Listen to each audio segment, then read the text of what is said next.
আসসালামু আলাইকুম।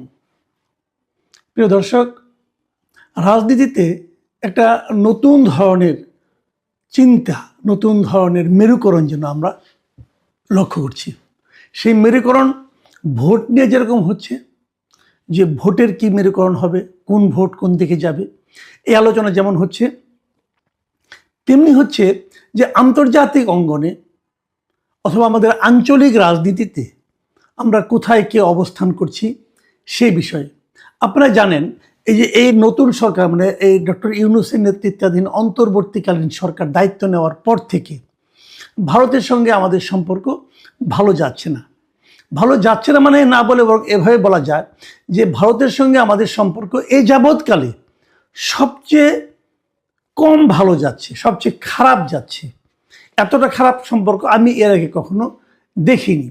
যতটা না আসলে খারাপ, তার চেয়ে বেশি যেন আলোচনায় খারাপ, তার চেয়ে বেশি যেন কথাবার্তায় এক ধরনের বৈরিতা। ওকে পছন্দ করছে না। ভারতের মিডিয়াগুলো আমাদের ব্যাপারে নানা ধরনের বিদ্বেষমূলক কথাবার্তা ছড়াচ্ছে, আমাদের মিডিয়াগুলো কম যাচ্ছে না। তো এই যখন পাল্টাপাল্টি অবস্থা, সেই অবস্থার মধ্যে আমাদের একটা নির্বাচন এসে গেছে, একদম কানের কাছে চলে এসেছে। আর 1 মাস 10 দিনের মতো আছে ধরা যাক। এই সময় যে ঘটনা সবচেয়ে ইতিবাচক, আমরা এর আগে কিন্তু দেখেছি, আগেও বলেছি আমরা, যে ভারতের পক্ষ থেকে বলা হয়েছে যে তারা একটা নির্বাচিত সরকারের সঙ্গেই সম্পর্কটা ইজি হবে, এরকম একটা কথা তারা বলেছে। যে এখন আমাদের সঙ্গে যেরকম ভিসা নিয়ে গণ্ডগোল, ভিসা দেওয়াই হচ্ছে না, আমাদের ভিসা অফিস ওখানে বন্ধ হয়ে গেছে, আবার এখানে ওদের ভিসা অফিস মাঝে মাঝে বন্ধ হয়, মাঝে মাঝে খুলে, কোথাও কোথাও ভিসা অফিস তারা সরিয়ে নিচ্ছে। এই যে ঘটনাগুলো ঘটছে, এগুলো একটা নির্বাচিত সরকার আসার পর নর্মাল হবে, এ ধরনের ইঙ্গিতপূর্ণ কথাবার্তা আমরা ভারতের পক্ষ থেকে শুনেছি। তো এখন তো নির্বাচিত সরকার ঘনিয়ে আসছে, 1-1.5 মাস পরে তো আমাকে নির্বাচিত সরকার পাবো। তখন কি হবে? তখন ভারতের আচরণ আমাদের প্রতি কেমন হবে? এটা কিন্তু এর মধ্যে আমরা এই যে বেগম খালেদা জিয়ার এই যে জানাজা, এই জানাজাকে কেন্দ্র করে এবং শেষকৃত্যকে কেন্দ্র করে বিভিন্ন প্রতিবেশী দেশগুলোর যারা নাকি সরকারি প্রতিনিধি দল আমাদের এখানে এসেছিল, সেই ঘটনার প্রেক্ষিতে আমরা যেন কিছুটা বুঝতে পারছি। কারণ ভারতের পররাষ্ট্রমন্ত্রী এস জয়শঙ্কর এসেছেন, এসে আবার চলেও গেছেন, ওনাদের বিশেষ বিমানে এসেছেন, ওভাবে চলেও গেছেন। কিন্তু তার এই আশাটা কিন্তু খুব একেবারে মানে আপনার কেবলই সৌজন্যমূলক আশা আমি কিন্তু তা মনে করি না। এখানে কিছু একটা ইঙ্গিত যেন রয়ে গেছে ভারত সরকারের পক্ষ থেকে। এই যে ভারত সরকারের এবং সরকার প্রধানের মোদির যে শোক বার্তা, সেটা তিনি তারেক রহমানের কাছে হস্তান্তর করেছেন, ওনার সঙ্গে ওনাকে সমবেদনা জানিয়েছেন, জানিয়ে আবার চলে গেছেন। এই সময়ে উনি কিন্তু আমাদের পররাষ্ট্র উপদেষ্টা অথবা প্রধান উপদেষ্টা কারোর সঙ্গে কোনো দেখাও করেননি, কথাও বলেননি। পররাষ্ট্র উপদেষ্টার সঙ্গে সৌজন্য বিনিময় হয়েছে শুনেছি, কিন্তু প্রধান উপদেষ্টার সঙ্গে উনি কোনো দেখা করার চেষ্টাও করেননি। প্রধান উপদেষ্টার সঙ্গে অবশ্য অন্য দেশের রাষ্ট্রদূত 2-1 জন, নেপালের রাষ্ট্রদূত সম্ভবত দেখা করেছেন। তো এখন এই ঘটনার মাধ্যমে ভারত আসলে কি প্রমাণ করতে চাইল, এই জায়গাটা একটা বড় প্রশ্ন। আমার কেন যেন মনে হয় ভারত বোঝাতে চাইল যে আমরা এই অন্তর্বর্তীকালীন সরকারের সঙ্গে নেই, কিন্তু আগামী যে সরকার আসতেছে তাদের সঙ্গে আমরা সুসম্পর্ক বজায় রাখব। কিন্তু এটা বোঝানোর মাধ্যমে তারা আসলে কি লাভ করলো জানি না। আমাদের দেশের মানুষের কাছে কি বার্তা পৌঁছলো? আমাদের দেশের লোক সরকারে যেই থাক না কেন, সেই সরকারের সঙ্গে আমার সম্পর্ক যত খারাপই হোক না কেন, অথবা আমাদের অন্তর্বর্তীকালীন সরকার নিয়ে আমি জনগণ হিসেবে আমার সঙ্গে অন্তর্বর্তী সরকারকে আমি যতই কম পছন্দ করি না কেন, আমি কিন্তু এটাকে ভালোভাবে নেব না যে আমার সরকারকে ভিন্ন একটা দেশের পররাষ্ট্রমন্ত্রী এসে ইগনোর করলো অথবা কম গুরুত্ব দিল। এটা কিন্তু আমরা ভালোভাবে নেব না। আমি তো অন্তর্পক্ষে নিইনি, আমি জয়শঙ্করের এই আচরণটাকে পছন্দ করিনি। আমার কাছে আমি মনে করতাম ভালো হতো যদি উনি প্রধান উপদেষ্টার সঙ্গে দেখা করতে চাইতেন, অথবা আমাদের পররাষ্ট্র উপদেষ্টার সঙ্গে দেখা করতে চাইতেন, অথবা দেখা করতেন, একটা বৈঠক করতেন আধা ঘন্টার, কোনো সমস্যা তো ছিল না। কিন্তু উনি করতে চেয়েছেন, এই ধরনের কোনো সংবাদ আমরা পাইনি। এর মধ্যে আমাদের পররাষ্ট্র উপদেষ্টা একটা প্রেস ব্রিফিং করেছেন, সাংবাদিকের সঙ্গে কথা বলেছেন, তখন এই প্রসঙ্গগুলো এসেছিল। এবং উনিও কিন্তু বলেননি যে জয়শঙ্করের পক্ষ থেকে কোনো ধরনের আগ্রহ দেখানো হয়েছিল। তার মানেটা হলো এই যে জয়শঙ্কর আসলে আগামী সরকার নিয়ে ভাবছেন, আমাদের বর্তমান সরকার নিয়ে ওনারা মোটেই ভাবছেন না। এটা আমি একজন পাবলিক হিসেবে অথবা আপনার কাছে যতটাই খারাপ লাগুক না কেন, এটাই হলো বাস্তবতা। এবং এই বাস্তবতা থেকে আমরা কী ইঙ্গিত পাই? দেখেন, তারেক রহমান যখন দেশে ব্যাক করলেন, নানা ধরনের কথা কিন্তু বলা বলি হয়েছিল যে উনি কার কাছ থেকে সম্মতি নিয়ে, কার কাছ থেকে অভয় পেয়ে দেশে ঢুকলেন, এই প্রশ্নটা কিন্তু বারবার উঠেছিল। এটা উঠতো না, উঠেছিল কেন? যে তার আগে তারেক রহমান নিজেই একটা ফেসবুকে একটা পোস্ট দিয়েছিলেন যে ওনার দেশে আসা না আসাটা ওনার একার ইচ্ছার উপর নির্ভর করে না। এবং ওই পোস্টটা আমি মনে করি ওনার রাজনৈতিকভাবে খুবই একটা ভুল পোস্ট ছিল। কারণ ওটার পরেই মানুষ কিন্তু ভাবতে শুরু করলো, তাহলে উনি কার কাছ থেকে পারমিশন নিয়ে আসতেছেন? আমেরিকার কাছ থেকে, নাকি রাশিয়ার কাছ থেকে, নাকি চীনের কাছ থেকে, নাকি ইন্ডিয়ার কাছ থেকে? এই প্রশ্নটা কিন্তু অনেকে করেছেন। এবং তারপরে যখন উনি আসলেন তখন এই প্রশ্নটা আরও জোরালো হলো। এবং এখন যখন জয়শঙ্কর এসে ওনার সঙ্গে দেখা করলেন, তখন মানুষের মনে কিন্তু এই ধারণাটা আসলো যে তাহলে কি ভারতের কাছ থেকে পারমিশন নিয়ে উনি ঢুকলেন? এই প্রশ্নটা কিন্তু অন্য সময় হলে আসতো না। যদি জয়শঙ্করের এই সফর রাষ্ট্রীয় সফরের মতো হতো তাহলে কিন্তু এই প্রসঙ্গটা আসতো না। কিন্তু এলো তো। এখন এটা কি ইন্ডিয়া ইচ্ছা করে এই কাজটা করলো? হতে পারে, কিন্তু আমি জানি না, আমি বলতে পারবো না। আমি জাস্ট প্রশ্নগুলি করছি, আমার সন্দেহগুলো আমি তুলছি। ইন্ডিয়া কি ইচ্ছা করেই করলো? তার মানে কি ইন্ডিয়া কি বোঝাতে চাইলো যে আমরা অনেক কিছুই নিয়ন্ত্রণ করতে পারি? দেখুন, ভারত নিয়ে আরও কিছু প্রসঙ্গের মধ্যে উঠেছে, এটা আমি কালকেও বলেছিলাম। জামাতের আমিরের সঙ্গে ভারতের ভারতের একজন কূটনীতিবিদ তার সঙ্গে দেখা করেছিলেন, সৌজন্য সাক্ষাতের মতো ছিল। ওনার তখন মাত্র অপারেশন হয়েছিল, বাইপাস অপারেশন। তখন ওনাকে দেখতে গিয়েছিলেন তিনি, এবং উনি বলেছিলেন যেন এটা নাকি বাইরে যেন প্রচার করা না হয়।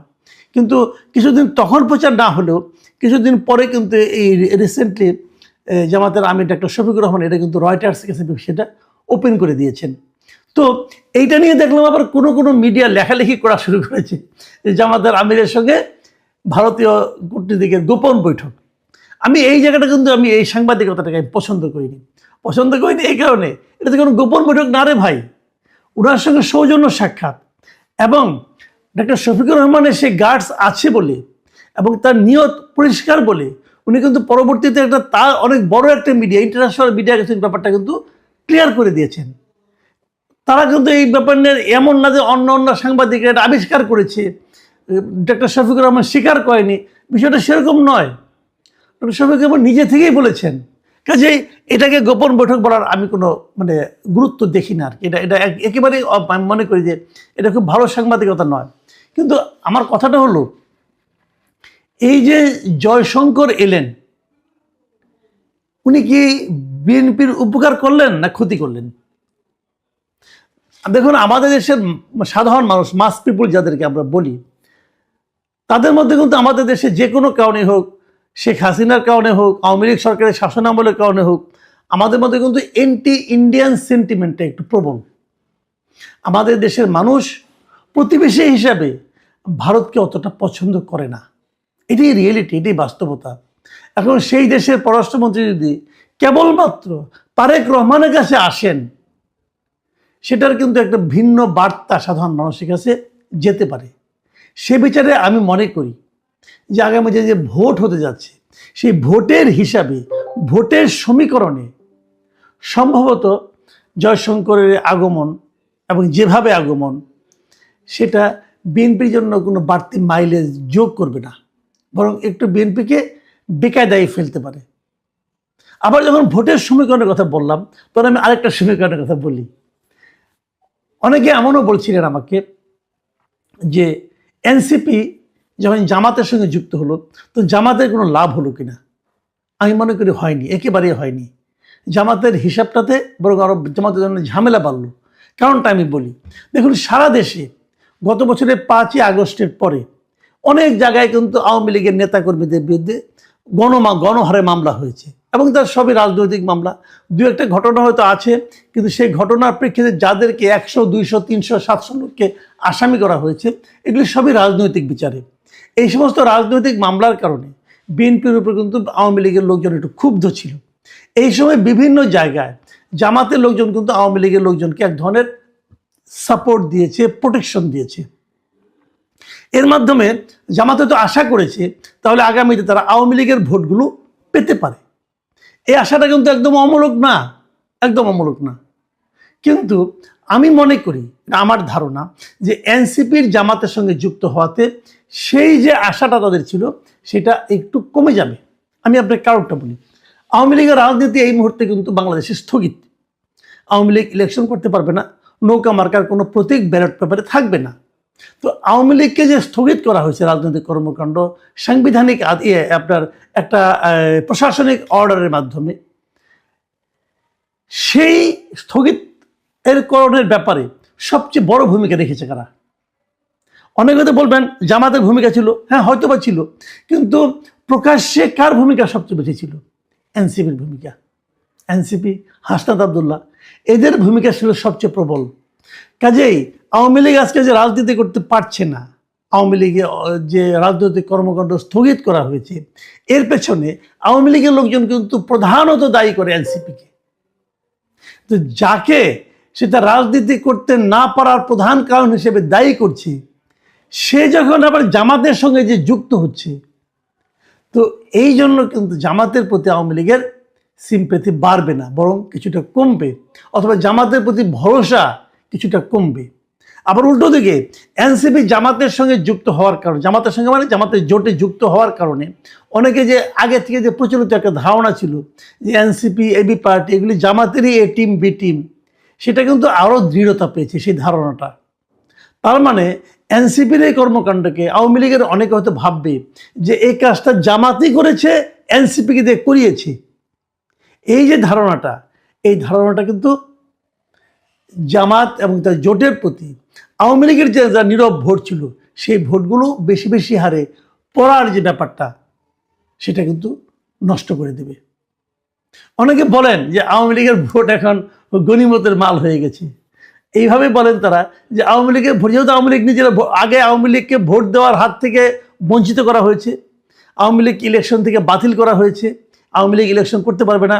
তাহলে আওয়ামী লীগের যে কয়েক কোটি ভোট আছে, আওয়ামী লীগের কয়েক কোটি ভোট আছে, আবারও বলছি, আওয়ামী লীগের যে কয়েক কোটি ভোট আছে, সেই ভোট কোন দিকে যাবে, কে কতটা ভাগ পাবে, এরকম একটা ভাগ বাটোয়ারা করার মতো অবস্থা হয়ে গিয়েছে, যেটাকে মানে অনেকে গনিমতের মালের সঙ্গে তুলনা করেন।